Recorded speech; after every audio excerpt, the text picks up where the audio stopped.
Guys, gals, what's up, everybody? It's your boy, Chuckles, and we have, obviously, Chili. The Chili. And today we are joined by our special guest, one of our, questions already. All right, and we're joined by our special guest, probably, I think, the most senior member right now, if not one of them. Yeah, the most senior member on the house team, the Reapers. Matt, tell them a little tiddly bit about yourself and what you do and what your role is, kind of thing. I've been playing Airsoft since 2010, I think, is back when we started. I was on Red Haven, which was a house team before they disbanded. But I'm the saw gunner for the team. He lays a lot of hate. Yeah, that's pretty much it. So if you weren't paying attention, everybody else, so we're gonna get it going. We're gonna be talking about some real steel. Actually, me and Matt went shooting. Yes, Matt took me shooting yesterday, and I finally got to shoot my 320 for the first time. So I'm pretty happy. And then of course we got fish and chips, which made me like the happiest. You got fish and chips? I'm jealous. Yeah, we went to George's, and it was like, and the clam cakes are really good too. Of course, I had homemade clam cakes on Sunday. They were amazing. I'm getting the sweats, bud. Don't start talking about food. Hey, if you want clams, I got people. Okay, all right. So we'll just go over some stuff quick. Guys, gaming is open. We say, it's just a reminder every week. Open. We have our sessions running. 4 sessions, Friday 5 to 9, Saturday 11 to 3, and 4 to 8, and then Sunday 12 to 4. It's $25 non-rental, $45 with rental, and non-refundable, blah blah blah, all that stuff. Yeah. But it's really cool. We've been having great turnout, and everybody's super excited. It is hot, so come prepared for that. Summer is blistering. All pre-reg is done online. It must be pre-reg. We don't do any walk-ons at all, and all of our COVID policies are outlined as well. The store is also open, of course. Online orders processing with no delay. Tuesday through Thursday, we're open 11 a.m. to 7 p.m. Friday, 11 a.m. to 10 p.m. Saturday, whatever day that one is, 10 a.m. to 9 p.m. And then Sunday, we are open 11 a.m. to 7 p.m. Chili, if you have anything you want to throw down some of the next ones, so I'm not talking. Yeah. As Juggle said, online orders processing with no delay. So, the moment we see it, we start working on it. Not all our products on our website though, but we're adding new stuff every day. If you see something in store and don't see it online, let us know. We'll let you know if it's available and get it to you. Camps. Registration is live. 7 weeks of Nerf and Airsoft camp. So Chuckles is handling the Nerf camp. Good luck. And Nick, our head ref, is handling the Airsoft portion. Really good luck. And more info will be on our website and all through our online store. And if you have any questions about it, just give us a call. We'll happily answer any questions you have. I love it. Yes. Some local highlights. I'll do a couple, and then Chuckle can do the rest. Yeah. Well, All-Star is first one on our list. We actually just saw John today. He is doing well, and his field is open.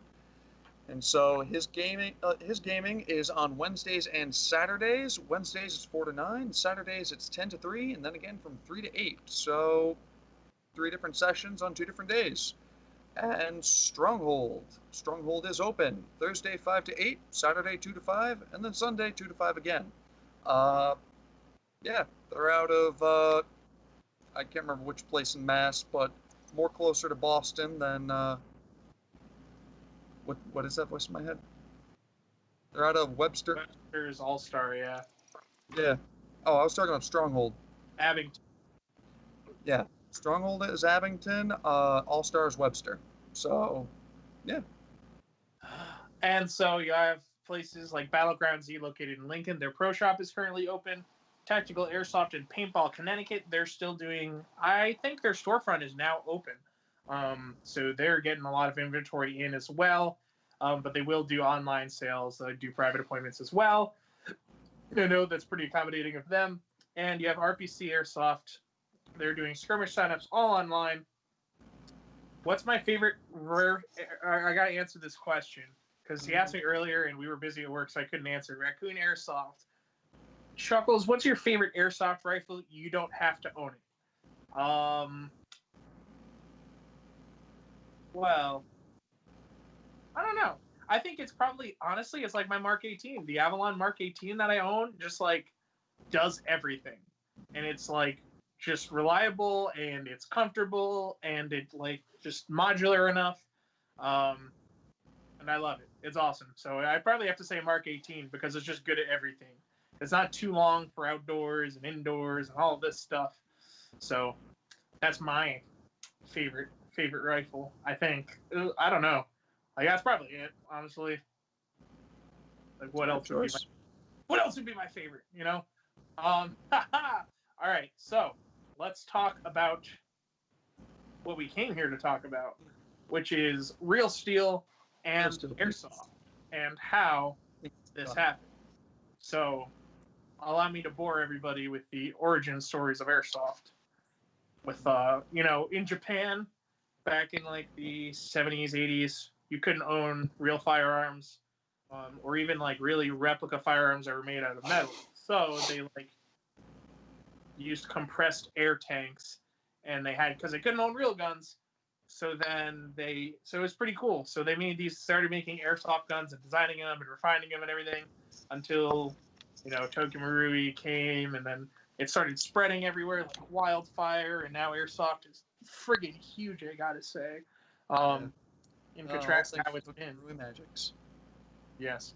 So it was initially it filled a need overseas that there was no, that there wasn't any way that people could do training or, practice anything that they may perhaps wanted to or deter anything. And so obviously it made its way over to the U.S. And now it's, it's pretty crazy. There's a lot of like, advantages that go on. And I mean, you have a lot of advantages when it comes to owning airsoft guns and your real guns. So like a lot of law enforcement, we did a bunch where we were selling, large quantities of like SIGs and KWA ATPs and like M&P 9s and all of those things. And so that was good. So I don't know. I mean, I'll toss it over to Matt first. So what are a couple of things you think? What are some really good pros of airsoft and real steel? Like, what does airsoft offer that you might not be able to get out of real steel? I guess like one of the top things is that you can do like force on force training with airsoft, and it's kind of frowned upon to do it with real steel. Only me. Airsoft is a lot cheaper as well. The BBs and the gas and stuff versus real firearms, and especially for some, new officers on the job or new people. Like, it's a good training method to kind of like get you to learn like the ins and outs of a firearm. Good gun safety and just kind of like basic rules before giving somebody like a live firearm. So it's like a little safer. Yeah, I know a lot of people that they really should have been trained on an airsoft gun first before even looking at a real steel. Well, that's one of the cool things. That's one of the, and we get a lot of customers that come in and they're like, I have a real Glock or I'm going to buy a real Glock or Glock for my significant other, or I want to, and so we can. I just noticed you spelled Ex-Streme wrong. Oh, it's spelled wrong. Disappointed. Wait, what? Sorry. Anyways, so a lot of people come in with a lot of that cross training kind of in mind, that they're like, I already have the real thing. And obviously it's cheaper and it's safer to do like in your house or in wherever. You can't get any of that if you're you can't pop off. No desk pops. Yeah. Can't get any of that fun time stuff. And like Matt said, it's cheaper. You can get a bottle of 5,000 BBs for $15 and get some, whatever. So it's a really great option for like saving money. I don't know if you want to add anything, Chili.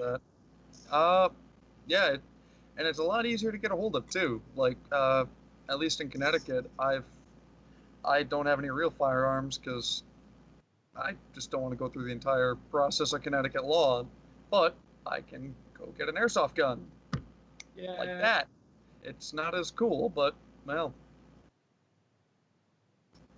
Actually, I can't even say that I do love my airsoft guns.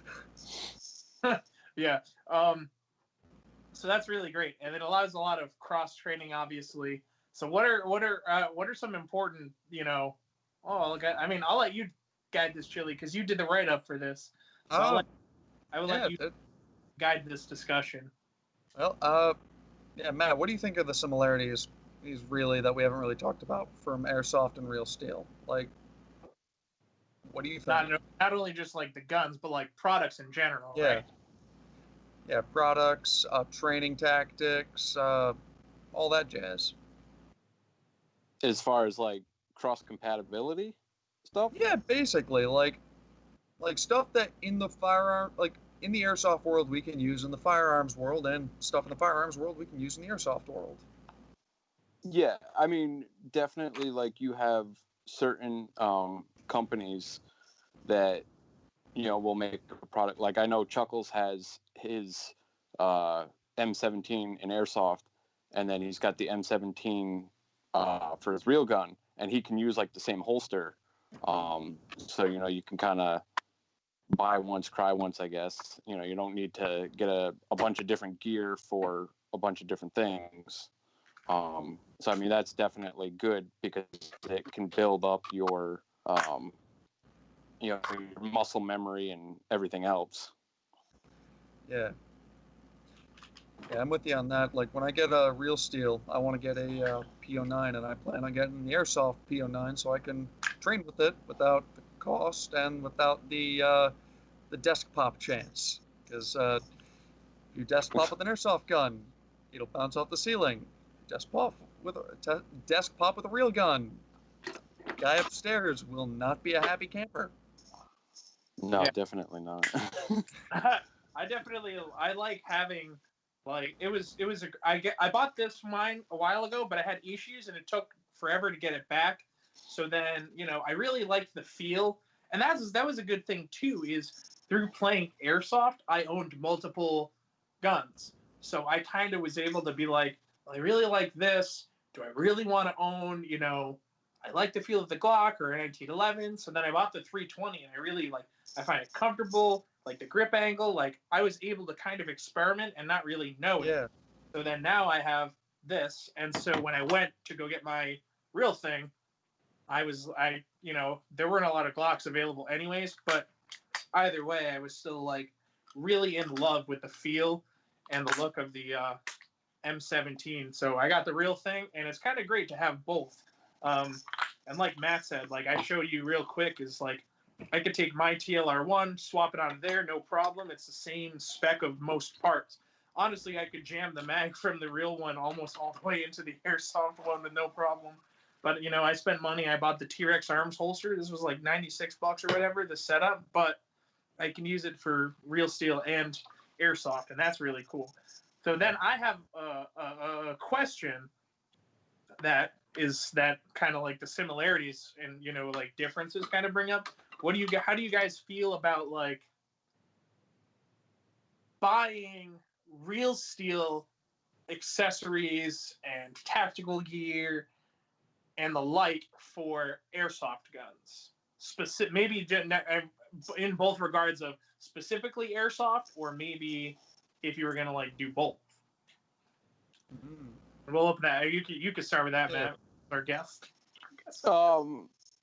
Yeah, I mean, I definitely can see the benefit of buying real accessories to put on your airsoft guns. I think that sometimes they're built to like a little better quality. They'll hold up, a little better. I know Brain Exploder put out a video a couple of weeks ago, I think, talking about why he runs like real EOTechs and real optics on his guns. I mean, I don't have the link to that, but if people want to watch it, but yeah, I mean, I've used pretty much real accessories on my guns. They fit better sometimes. I mean, sometimes with airsoft accessories, you get like a slight tolerance difference. I mean, some airsoft stuff you can use on your reels too. I mean, like Chuckles knows, yesterday I was looking for sights and I took the iron sights off of my Elite Force Mark 18, put it on my my AR, but it worked. I mean, they held zero, and they worked pretty good. So, I mean, I'm not gonna say that works all the time, but for my case at least, it worked. Yeah, and I know of a few companies who make I know the old the VFC gas pullback MP5s. You can literally take real steel parts from the MP5s and place them on the gun. Like I think there's a few videos out there where guys taking like real steel lowers, mounted it to the airsoft guns, and illegally vice versa. And it's no bueno, especially in the U.S. Yes. But I definitely, I was surprised that those iron sights. I was like, I looked down, I was like, it's Mark 18 sights. I was like, I swear. And so I was like, they got the airsoft sights, and I was like, and they worked. They were pretty good. But like me personally, like, I think when we all start off, when you start off, you're like, it's like a progression more so. And we'll probably do a live stream on this one about like a gear progression, like starter this, starter that. But I mean, I know when I started, I was like, I'll have this like $30 cross draw vest, like all just like really affordable stuff. $30 for your chest rig and $20 for a belt setup and your dump pouch and this. And then the more often you play, the more you realize like some of the the lower end stuff will go far. Yeah. But when you spend that extra money, there's a lot more that kind of comes along with it. Like I'm gonna have I can mount my TLR1 on my real M17, and I'm not gonna have any real issues with it breaking for no reason. So if I put on my airsoft one, it's definitely not gonna have any issues breaking, except if it like gets shot out. Or my holster, right? My holster, the T-Rex holster, or any real steel holster, whether you go with Safariland or like Blackhawk or something. Those are all really like solid options that it's going to be a little bit more, but the more money you spend, the more longevity you get. When we started doing a lot more of the milsim thing, and I was just like, we're doing whatever in every weather scenario. Like old kit would just like fray, all bad stitching and stuff. Like you were just like, I can't do this anymore. Like I had an old ATAX frog vest that was like 90% like torn off of the fibers. So that was just hilarious. I used to run that. But there's there's obviously merits to kind of both. We all start somewhere, but then you realize you need something that will get you a little bit farther, and the more you can do both, the better. Yeah. Well,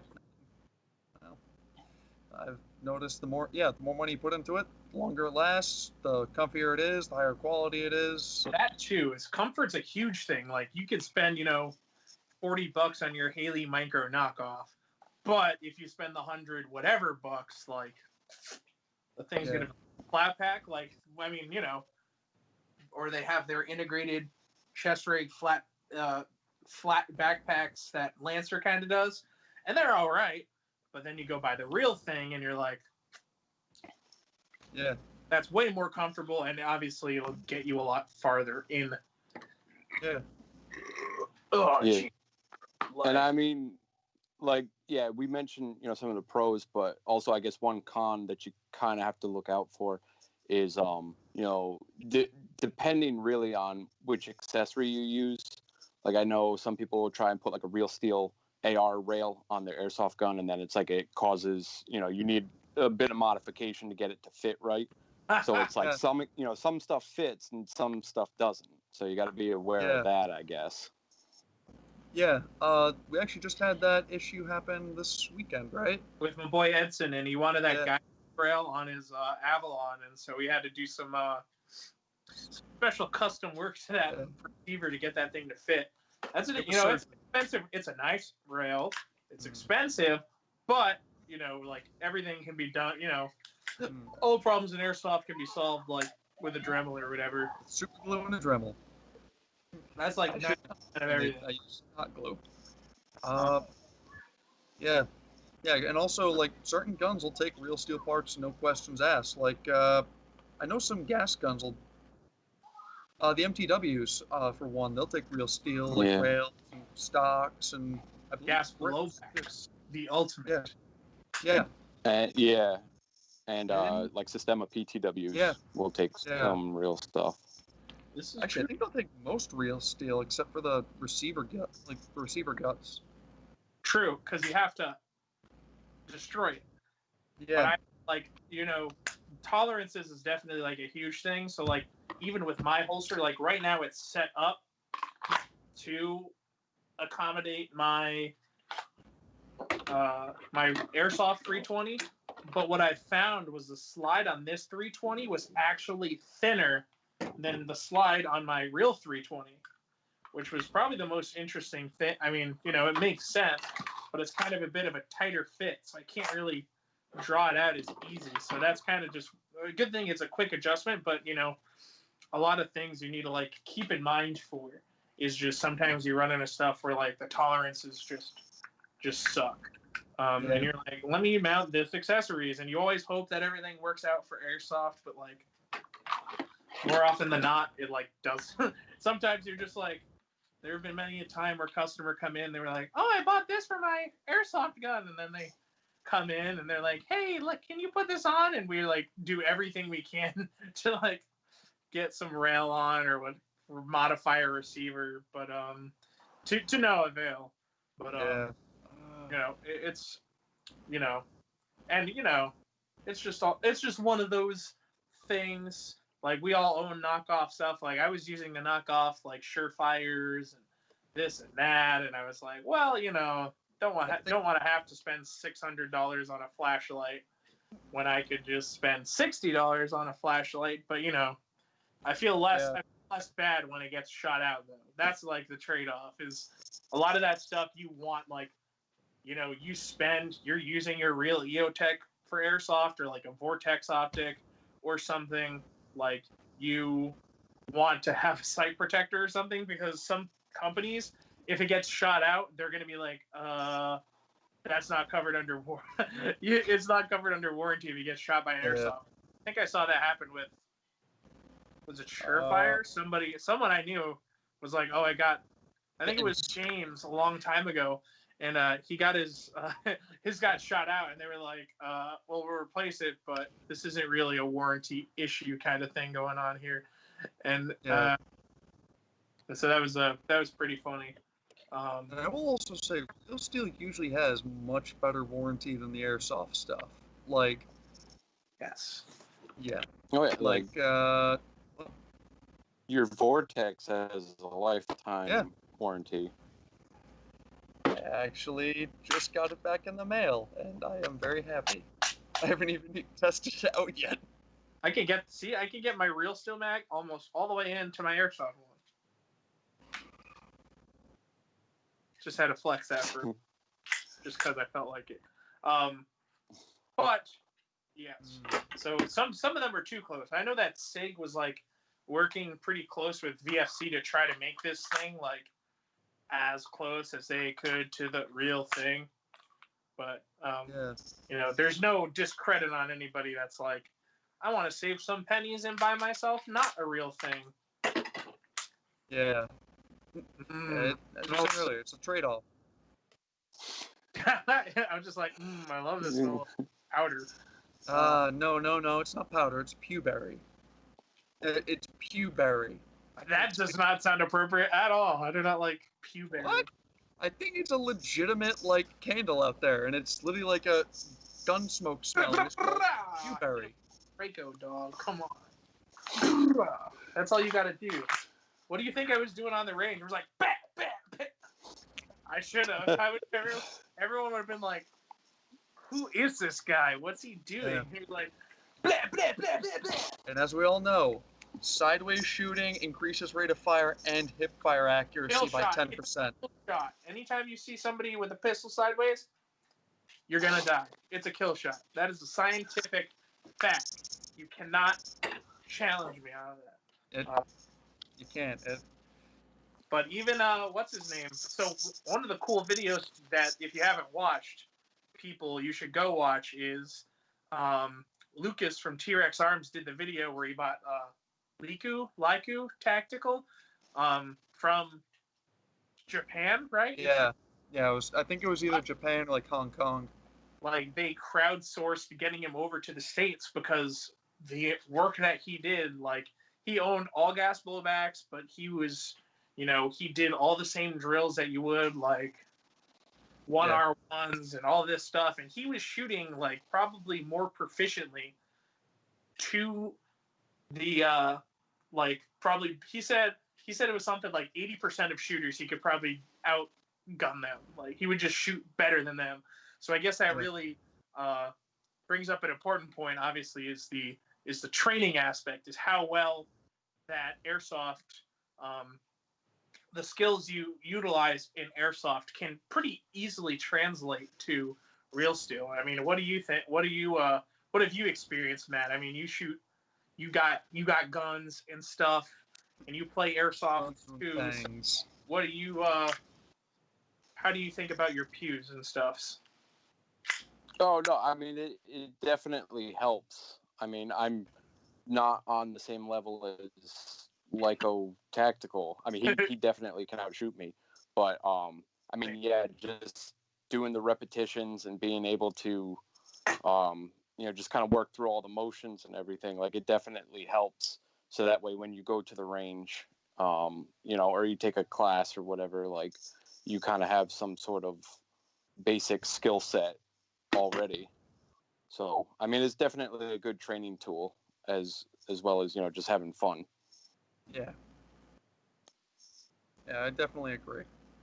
I gotta say, it was kind of good because I'm used to the AR thing, having used M4s for so long.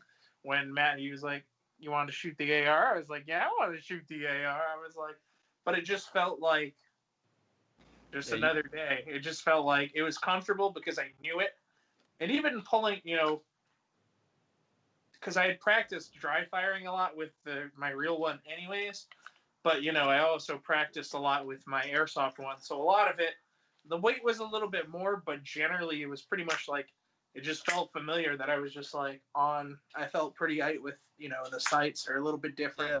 But, I think actually it was Lear in the video with T-Rex Arms, like Lear even said, like, the only thing you have to really compensate for when it's all said and done is the recoil of the gun. Like, it's close enough that when you pull it up and you know your gun and you know how it feels, it's the extra weight might take you a second or two or one or two times to like get used to it, but after that it's more about just controlling the recoil than controlling anything else. That's the most fun thing, I think. That's the coolest aspect is like once you're used to it, like all the mechanics and everything, like they're just like you're just like reloading's right at home, popping in your hot mag, your fresh mag, pulling back your chamber for your little airsoft pistol, all those good things. It's nice because it's familiar, and so that's an interesting thing. I'm gonna offer any customers with questions about shooting real steel. Obviously, some stuff per state's kind of different, but we can all, we are some sort of information center for some stuff. But, no legal advice. No legal advice. Everything is at your own, risk. We take no responsibility for any advice. Opinions do not reflect that of Extreme Airsoft. But I gotta say, if you haven't, I mean, everybody definitely should probably try out. Like, go to the range. Like, if you're, age. But definitely express interest in going to the range, and because shooting real steel is so much different than airsoft, obviously. But yeah, especially the full auto. I've shot full auto M4 once, and it's about as useful in like a real environment as full auto is in airsoft. It bounces, it barks. It's not something you can really keep on target, and this is with an M4. A lot of recoil.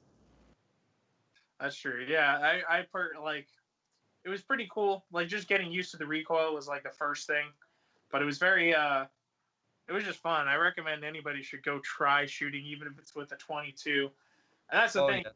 I know a lot of people are like, some people are like, oh, just start off on a 22, or don't shoot this, or don't shoot that kind of thing. And that's like, you don't have to do really any of that. You could start wherever. Yeah. Honestly. But I would say 22 is one of the funnest, just because it's fun. Just because you can just. Yeah. Some of the funnest moments I've had is with a single shot bolt action 22, just sitting on the range, just plinking, literally just plinking, slamming rounds in the chamber and just shooting. And it was stupid and it was fun and I loved it. And yeah. Wow! Look at oh. And then also 22 at 100, because just hearing steel ring at 100 with a little 22 is fun. Especially when your dad's like, we're gonna go shot for shot, and I'm gonna beat you with my single shot bolt action. I was like, okay, I'll take the 22. Okay, Dad, whatever. Yeah, be like, okay, I'll just load up 14 rounds in the semi, and just walk the rounds in. Just like, pew, pew, ting, ting, ting, ting, ting, ting, ting, ting, ting, ting, ting. Damn, I'm out. Yeah, you just dump. You don't even know sometimes. But that's probably some of the most fun you'll have, is just going out and shooting. And, obviously, just like airsoft, it's more than just that. It's hanging out with the homies. It was nice getting lunch and driving around and looking at I'm probably going to pick up my own AR at some point soon, probably Thursday. We'll all go shopping. It'll be so much fun. But yeah, so it's just, something else you can do, which is great. People aren't very talkative today. I'm surprised. Yeah. Everyone's pretty quiet in the chat. They probably tired themselves out from all the airsoft, all the people buying stuff today. That was a lot of people's. It felt like. Yeah, we were pretty bumping. We sold a lot of stuff today. Chili, that's what I did. I was like, whoa! I got an email. Okay, we're good. Yeah. I got a fellow Yagoo person from Raccoon. That's what I did when I was at Camp Yagoo last year, and I loved every second of it. The smell of gunpowder. Actually, I gotta ask, have they changed it? Because when I was at Yagoo, you got 10 rounds, and they'd get pissy. And I'm being serious. They got pissy when you fired like more than one round a minute. It was like, but it's a 22. Was that like a camp? Yeah, Camp Yagoo for Boy Scouts. Like a boy. So it was a Boy Scout. I was gonna ask. Yeah. They were like chilling in the range. We gotta go to Yagoo. Yagoo is fun. I think I've only actually ever like been there like once or twice. It's fun. But yeah, so honestly, it was fun. We'll probably do that again Thursday, because I am avoiding having to be responsible for things. And also, this flashlight's this is this TLR one is very very bright. There's 1,000 lumens, and it gets hot when I hold it close on my hand. You're making me really want to build my my night vision killer. Look at that! Wow. 20,000 lumens right into. What are you gonna do with 20,000 lumens, Chili? I'm going to make people with night vision wish they didn't exist. Yes, I might be the beacon. but I'm going to see. I'm gonna see everybody who's got night vision. When you ruin some dude's nods. All right, yeah, that too. You're gonna be like, wow.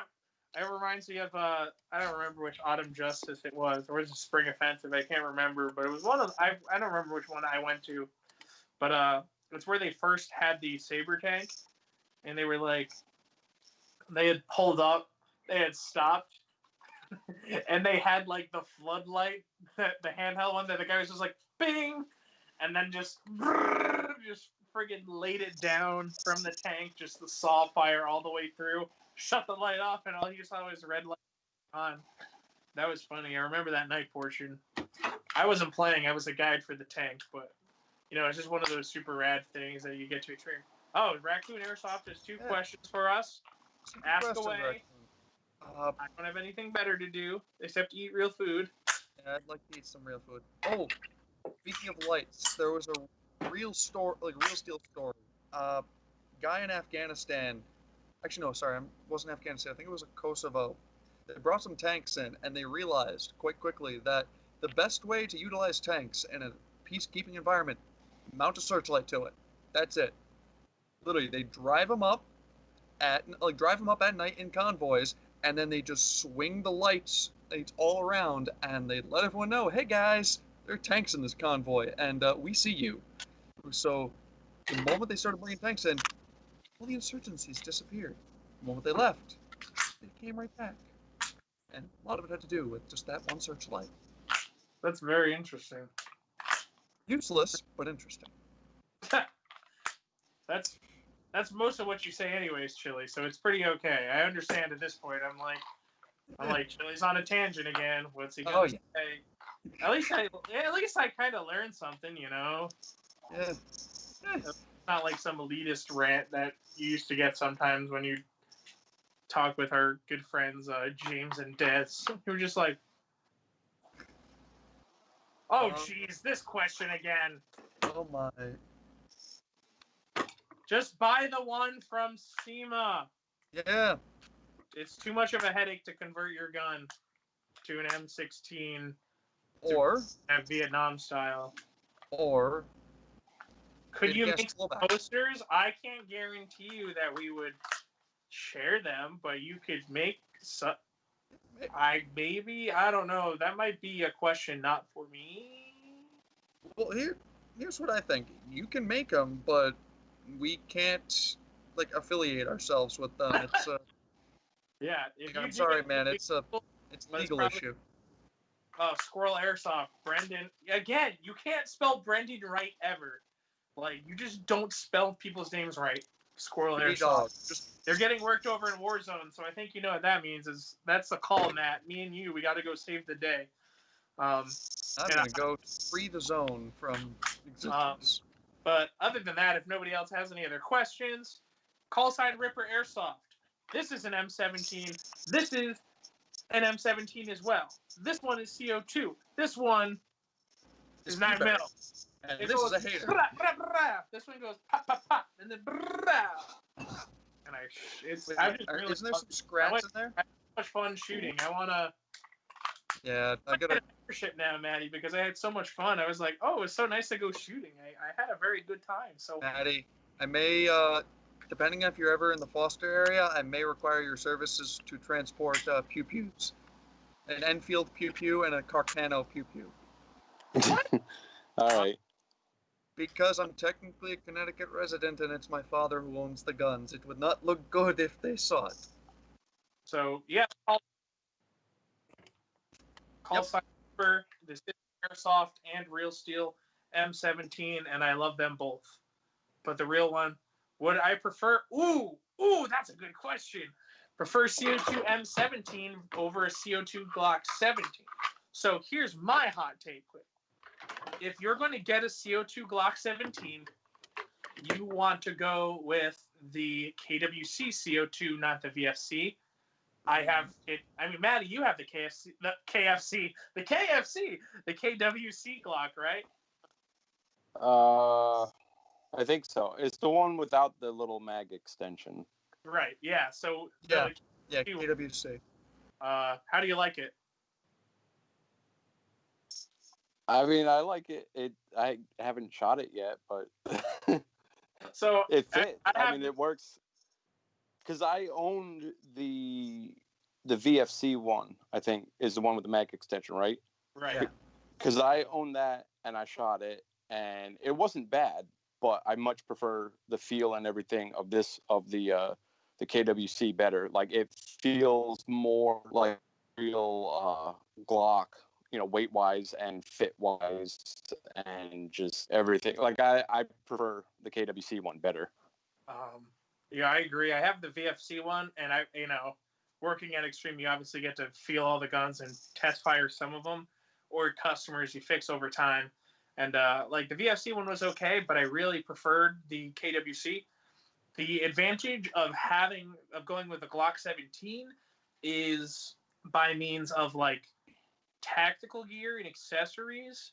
You're gonna have a much easier time getting stuff like CO2 Glock 17s and magazines and holsters that are like an affordable price point. Like the SciTac ones could be like $20 if you want a decent hard shell one. Like, or I own a SciTac USP. Any variety, like they have, the T-Rex arms or the Safari Lands and every configuration you could think of with light and some suppressors and stuff. So you have more options with the CO2 Glock, which is where if I'm going to get another pistol, it's going to be a Glock, real steel and airsoft.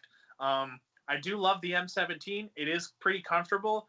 Right out the box, I did have issues with mine, and I know some other people had issues with them shooting a little hot for like indoors. So the Glock 17 by KWC is going to be the least headache, and I think that's a good option. Ryan Wilkinson, the APS ACP, is the best Glock replica on the market.